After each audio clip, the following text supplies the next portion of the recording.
This time I have a Technics CD player going up on the bench. The complaint on this one is that the drawer does not open, so I'm thinking slipping belt. Let's take a look and see if I'm right. I have a Technics SLP720. This is a single disc, what they call an FF1 or fine focus single laser CD player. And a complaint on this one is that there's a problem with the mechanism opening and closing. So let's pop it apart and see why it's not opening. Here's the disc clamp. There's a loading motor for the disc clamp. The optical pickup, this uses the linear motor on this one. And this one was transported in without locking the pickup in place.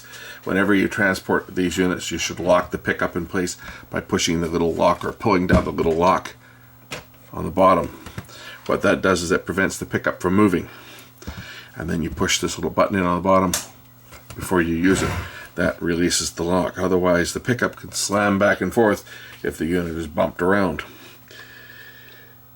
Alright, let me get power to the unit and we'll see what it's doing.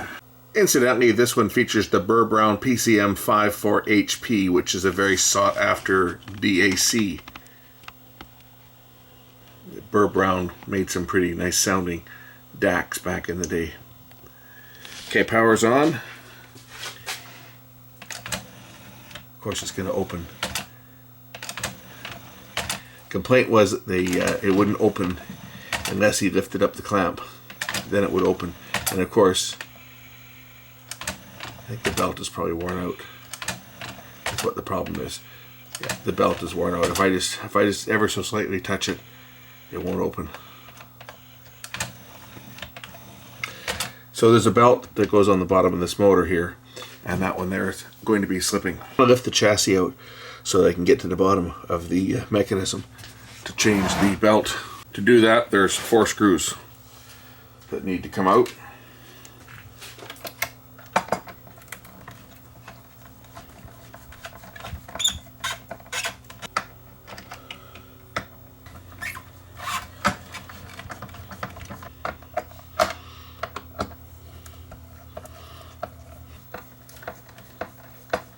The front piece does have to lift off in order to remove the chassis.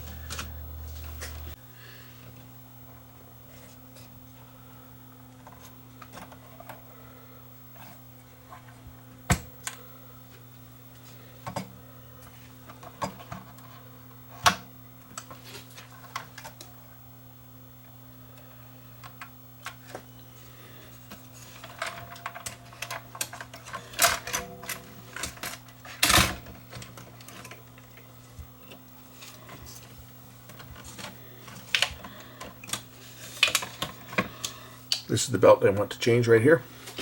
It's easy to change once you've got the mechanism out.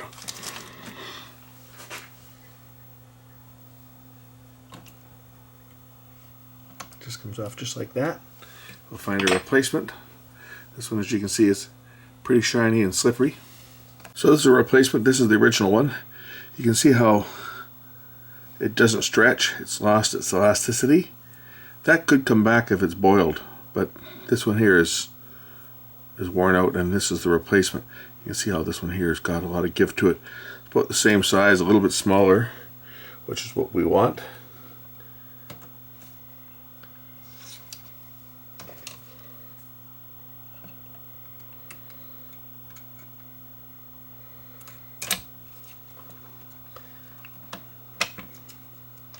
And that should probably do it.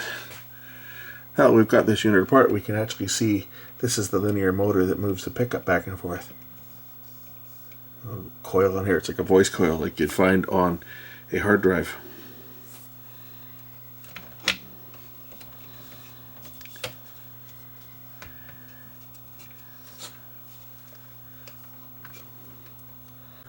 To seat the deck in easier, it's easier to pull the front panel off. There's one screw in the bottom, I'll show it to you, that needs to come out, and then the panel will lift off.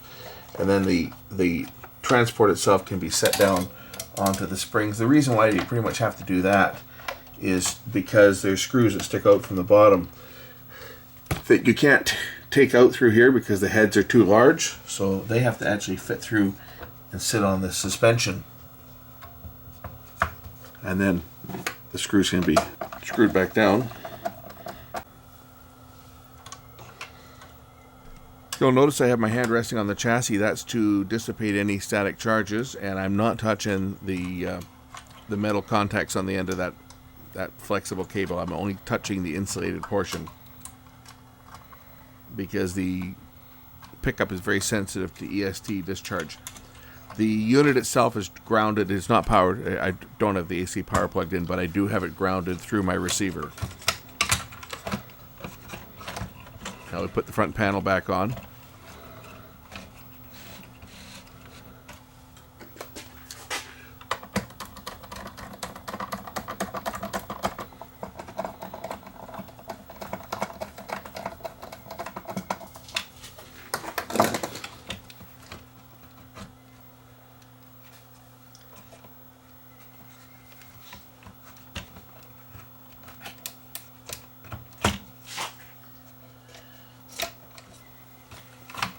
Front cover goes back on, just like that.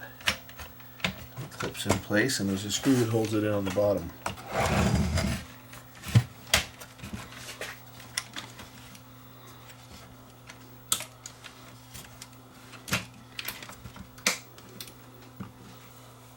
There's one screw that goes right in the middle that holds the front cover on.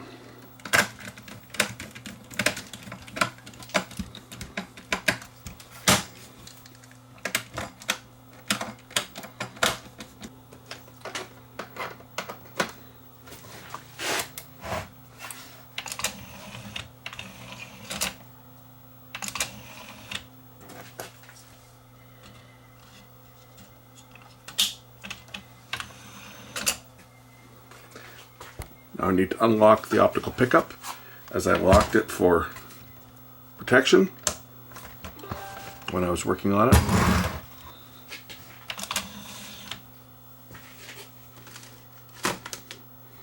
Being an old player, I wonder how this will handle a CDR. It may not, but then again it might. I don't know whether it'll play a CDR. And it does. Look at that.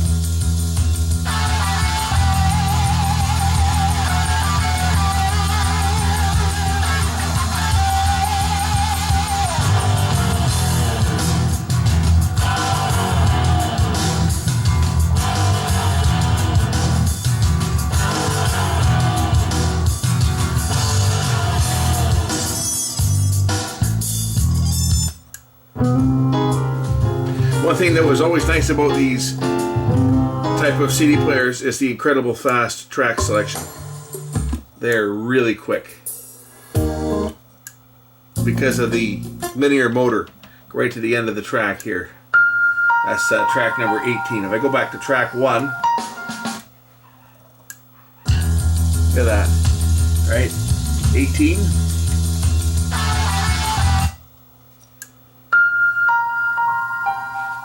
Doesn't get much faster than that. This thing is it's just incredible how fast this pickup will move. I'll switch it to another track and you'll just see it. You'll see how quick it moves there. If I go to track 1,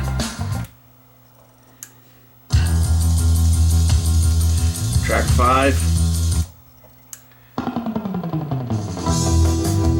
17,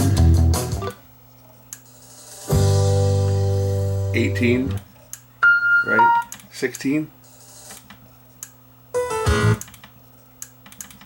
See how quick it moves?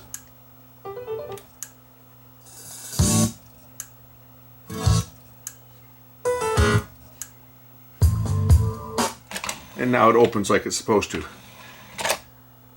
New belt. Here's the old one. New belt. This unit's good for many more years of operation.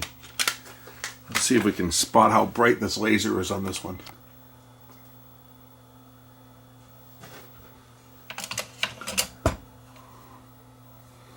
Yeah, it's blazing away.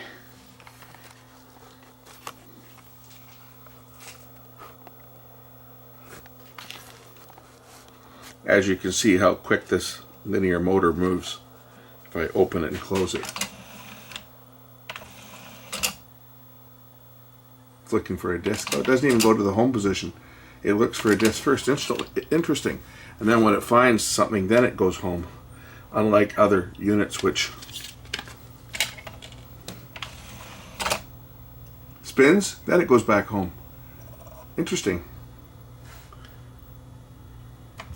Most CD players have the switch, right? They have the switch at home position.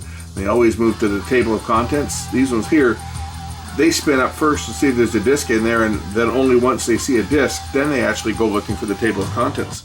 It's kind of cool the way these ones operate. Anyway, this one is done. So that's how you change a belt on one of these players. It's not that difficult.